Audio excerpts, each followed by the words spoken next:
Hi everybody.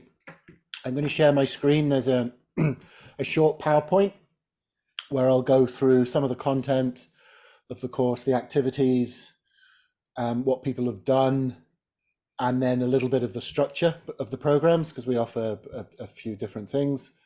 And then we can go into questions. Hopefully me talking will take about 15-20 minutes. If there's any points of order or anything that doesn't make sense whilst I'm talking, you can obviously interrupt and just ask. But if not, if they're more general questions, let's have those at the end.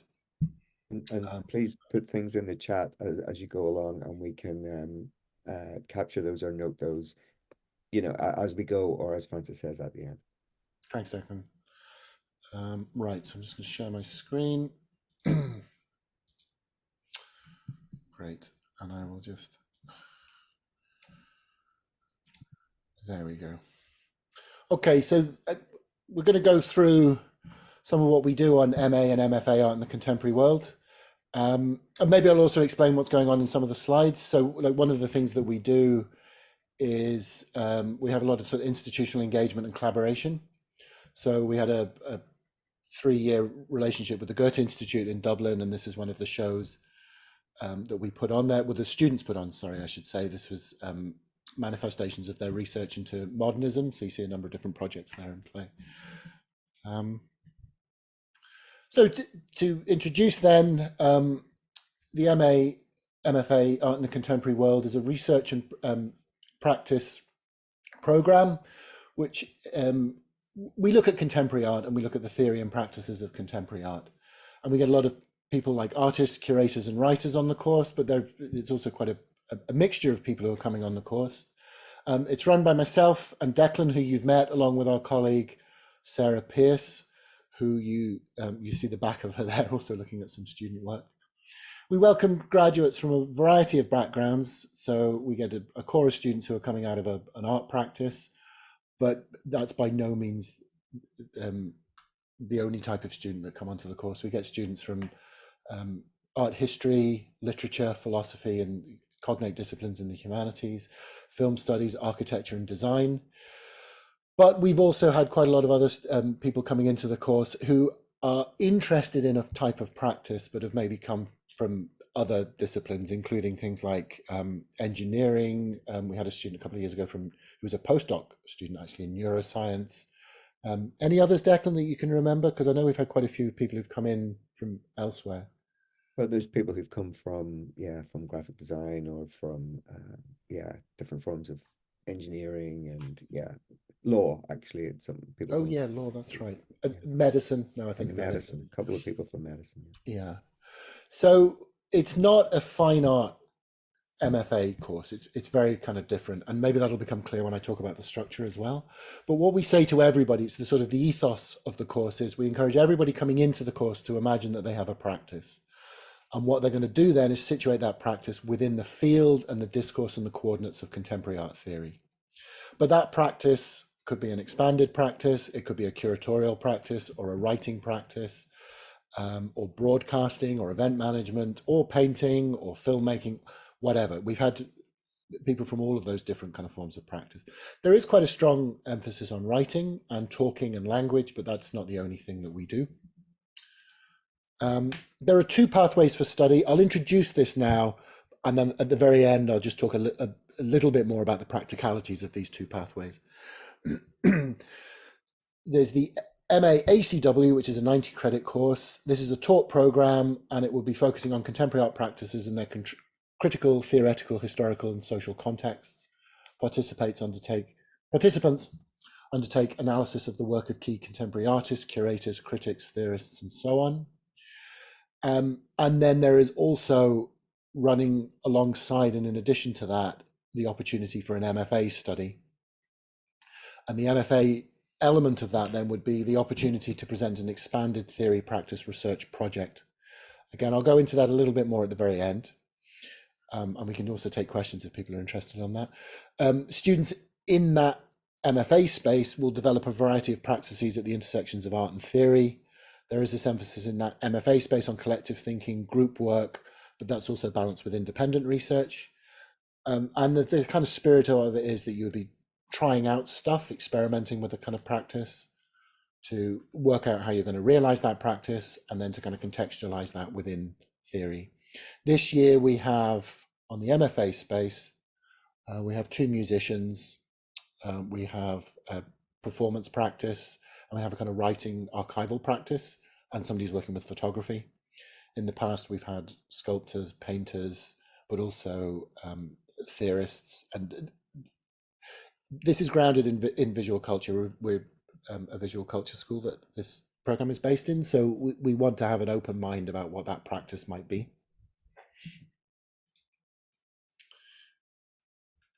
We have the course team is the core of myself and Declan and Sarah, and then we regularly invite in guests. These are the guests from last year, so the course runs from September through September. But last year, people who taught on the course included John Wilkins, who ran a course on critical race theory. Actually, he did that this year as well. Carol Ballantyne, who worked on contemporary identity politics. Sue Rainsford has contributed to the course a few times on creative art writing. Judith Wilkinson, who's a curator who works at the Tate and a researcher, ran a course on art and literature, in particular looking at Beckett. And we're sort of constantly looking for new collaborators and contributors in order to keep the course fresh and to reflect contemporary theories and interests and issues. Declan, do you want to add anything into that space? Only to say that yeah, we tried to keep this as live as possible. So from year to year, there's change and development. We tried to be topical, connect with new themes. We also tried to be responsive to engage with student interests as they change. So yeah, hopefully it just means that we're not just kind of delivering the same material every year. We're working in an engaged contemporary way. Mm-hmm. Thanks. We've sort of tried to establish art in the contemporary world as having a particular character. And one thing that we'd like to keep is this idea that it aims to function as a forum for debate on contemporary art theory and practice. And as a result of that, there are a number of different things that we do, but including publishing. There's a sort of strong history and tradition of people publishing either through the course or after the course, public speaking, public address, broadcasting and so on, curating and exhibiting, engaging in social media and so on. We're always encouraging our participants to be sort of looking outwards, not just talking to the course team or themselves. And so we have a course website, we have a blog, which the students run. We've also got social media and so on. And we'd like to keep those active as sort of something that we do. Activities have often a public and collaborative dimension to help build extended networks for students beyond the immediate course community. So a lot of that involves institutional engagement, or it involves like public events. So here you see, for example, Nathan O'Donnell, the editor of Paper Visual Art, presenting the outcome of a project that the students did working with the National Gallery and working with the archive in the National Gallery. And that's an ongoing project. They're working with the National Gallery again this year, although I don't know what the outcome will be. Some collaborations that we've involved in. So we've mentioned that already, the 3-year relationship with the Goethe Institute, which involved a number of projects, including this work that you see there by Liam Gillick that was installed in the space. For several years, we ran a funded residency with IMA to bring in a visiting writer or a curator. Ongoing partnership with the National Gallery of Ireland's Education Department, working with their archive around the block of writing. We worked with Solstice in Navan and so on.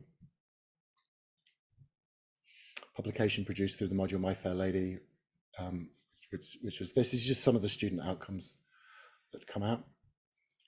Work in progress shows in the Solstice and Navan and so on. So a large part of this is about, I guess this is twofold actually. It's in part, it's about allowing students a platform for their work in order to kind of mediate it publicly. But it's also, we feel like really important that students learn what it's like to work with institutions and work with each other and work with groups and so on, because that's part of a kind of professional activity that they hopefully would be involved in once they graduate. Declan, do you want to say anything about that? I And you don't have suppose to.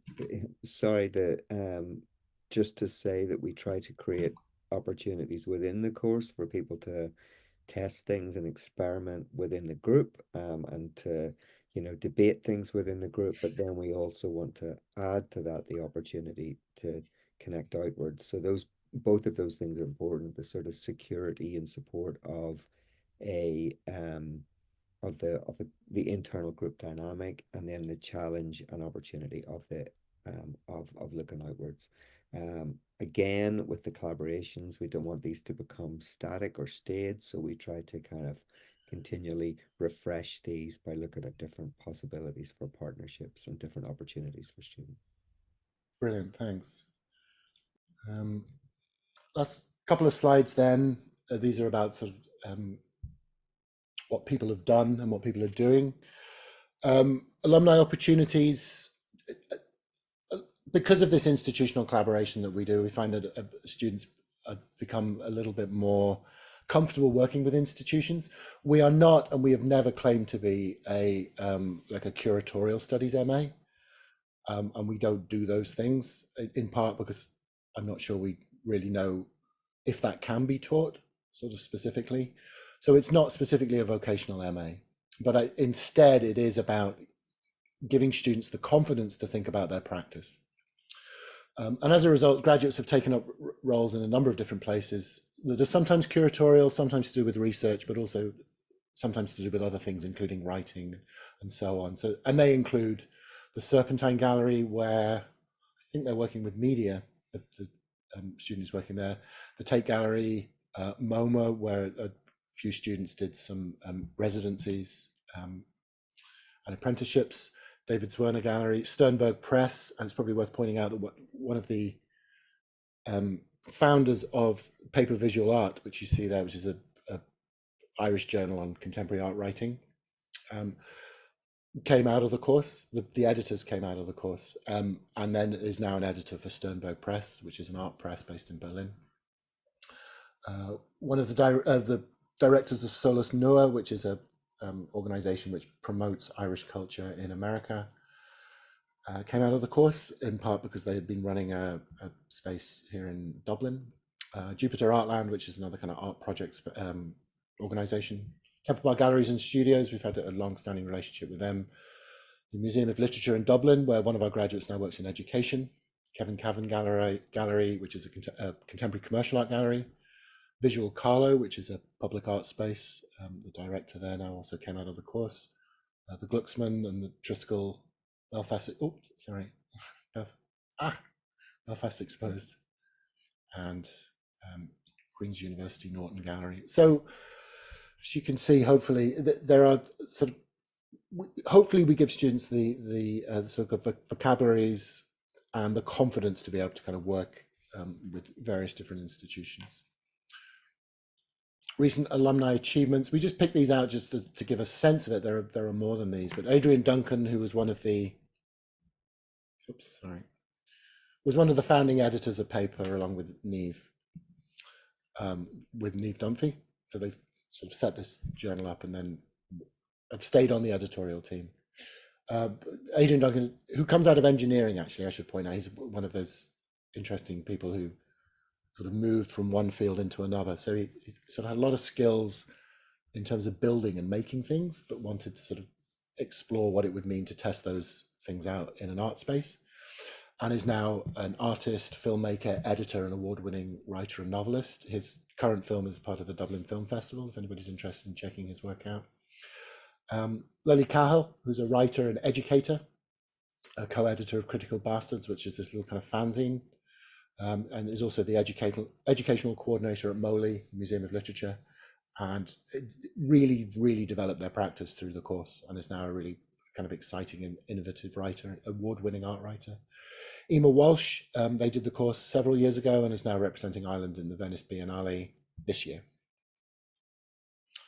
And this is sort of quite exciting when it happened, that when the shortlist of of Venice was announced, the ACW was really, really well represented on that. It was sort of quite a nice moment that Belinda Quirk, who's the curator at the Solstice, the director, sorry, I should say, the Solstice in Navan, did the MFA with us and then taught on the course. Kira Hickey did the MA a few years ago. Miranda Driscoll had run the Joinery in Dublin, not-for-profit space, had done the course and then went on to run the Triskel in Cove and then Solus Nua. Emma Walsh did the course, plus former ACW module leader Vari Claffey, who is also working with Oisin Byrne and Sarah McCrory. So it was kind of a nice moment actually to see that actually a lot of our graduates have gone on to potentially represent Ireland on an international stage.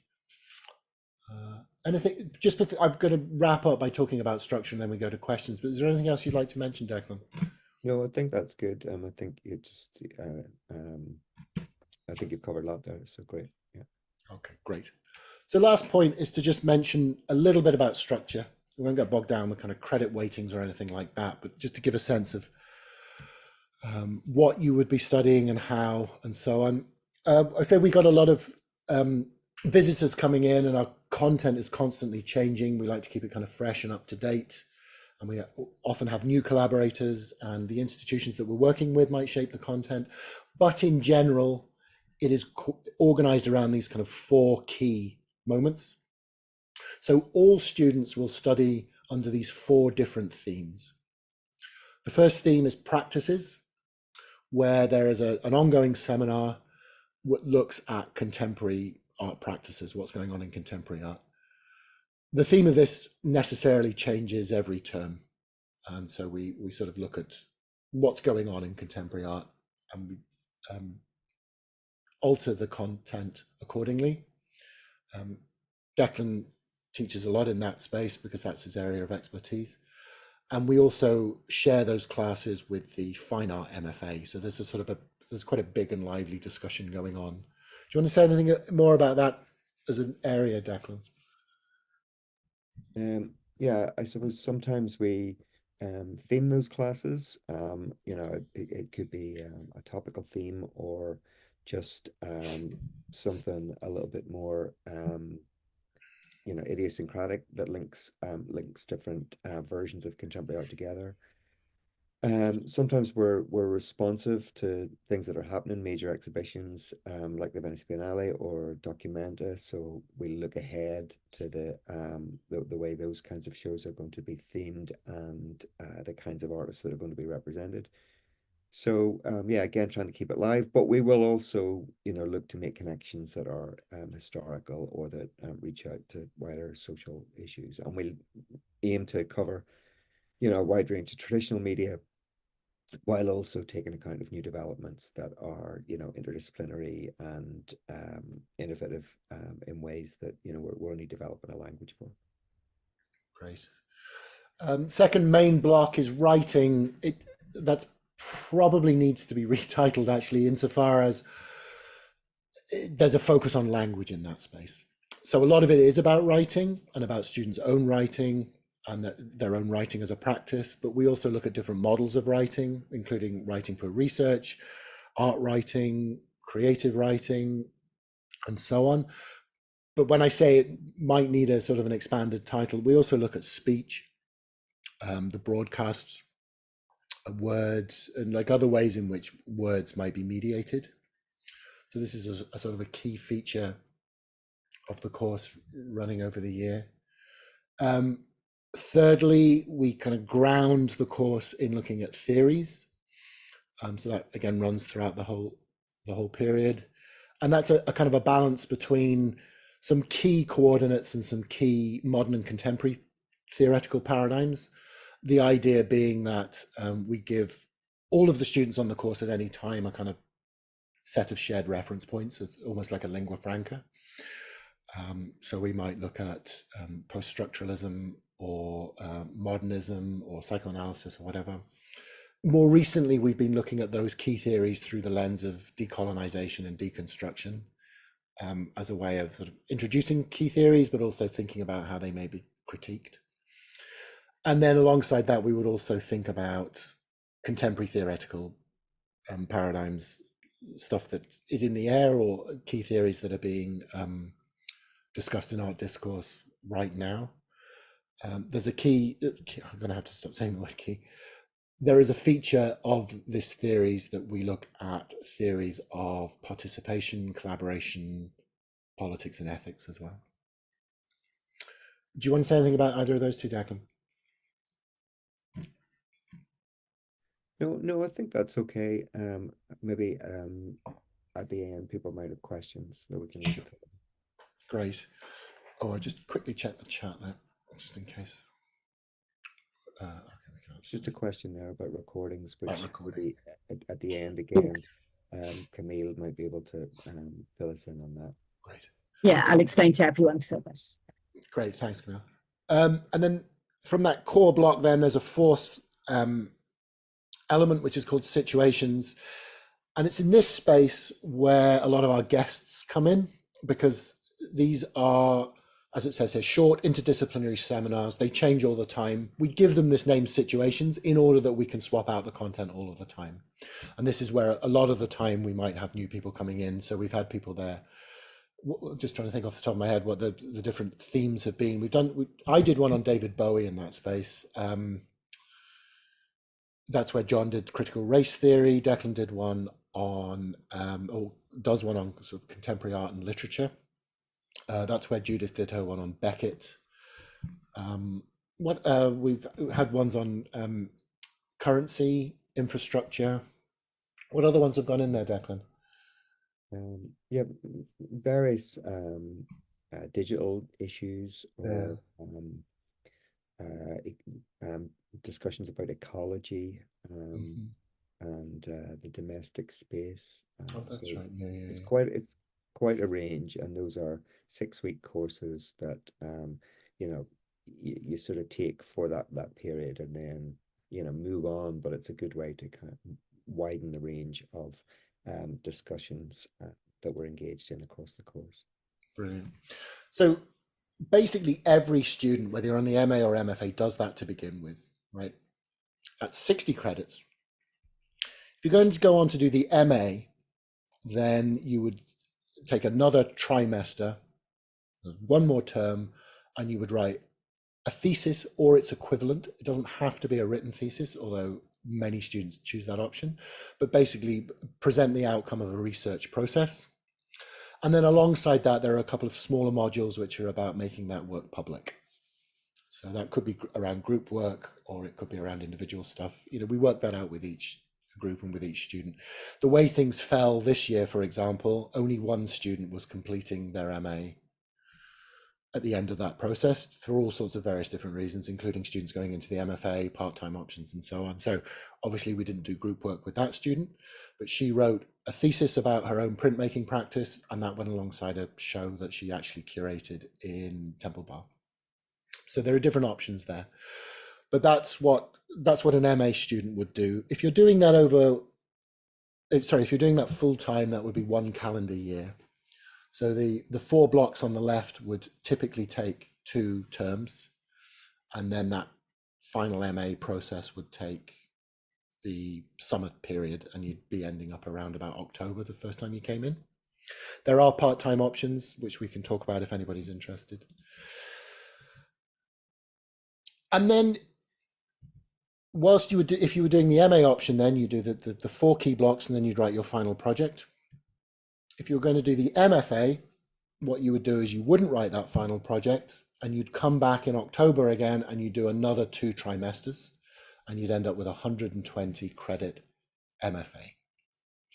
And that MFA then, that MFA year, that 2-semester term, would be, you'd spend the first term interrogating the practice with the group and with the course team. That would be the experimenting block. So you'd spend that first term testing out what it is that you might do.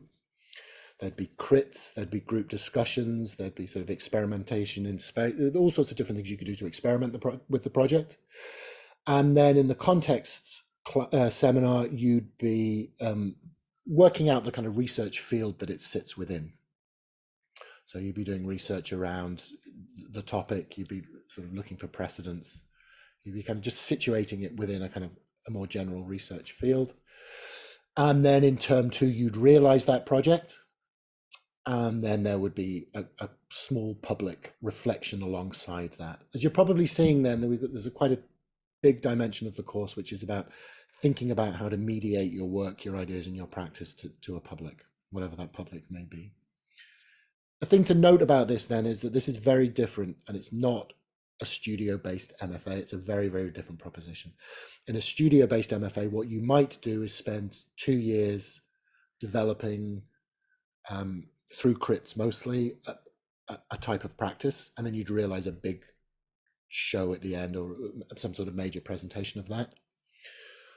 On this model of the MFA, you're going to be doing a lot of sort of theoretical work for the first part, and then the second part you're going to be trying to realize quite a discrete project, and you're not going to be marked on a sort of a major exhibition. It's a very, very kind of different thing. Do you want to say anything about that, Declan? Sometimes we'll encourage people to work together, which is important. It's important for people as they graduate after college to be able to have kind of sustainable networks of practice so that it isn't entirely based on a model of the individual practitioner with a load of college technicians supporting all they do. What we're keen to do is, you know, foster forms of work where people might be able to support each other as they, you know, develop initiatives in the art sector themselves. So where people might collectively curate, write, make work, but support each other in doing that. So part of the group dynamic of the MFA year is about that sort of gathering and collaborating. And we hope we can learn a lot as well from various different kinds of organizations that have done this. And over recent years, we've had different events which focus on that kind of collective activity.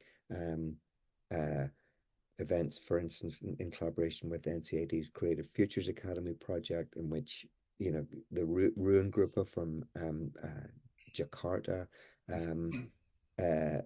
who curated the document exhibition a couple of years ago, they came to Dublin and spoke with students, or an organization called Dar Jasir based in Bethlehem, who run an independent grassroots arts initiative. They spoke with students about, you know, how you sustain arts activity in difficult circumstances.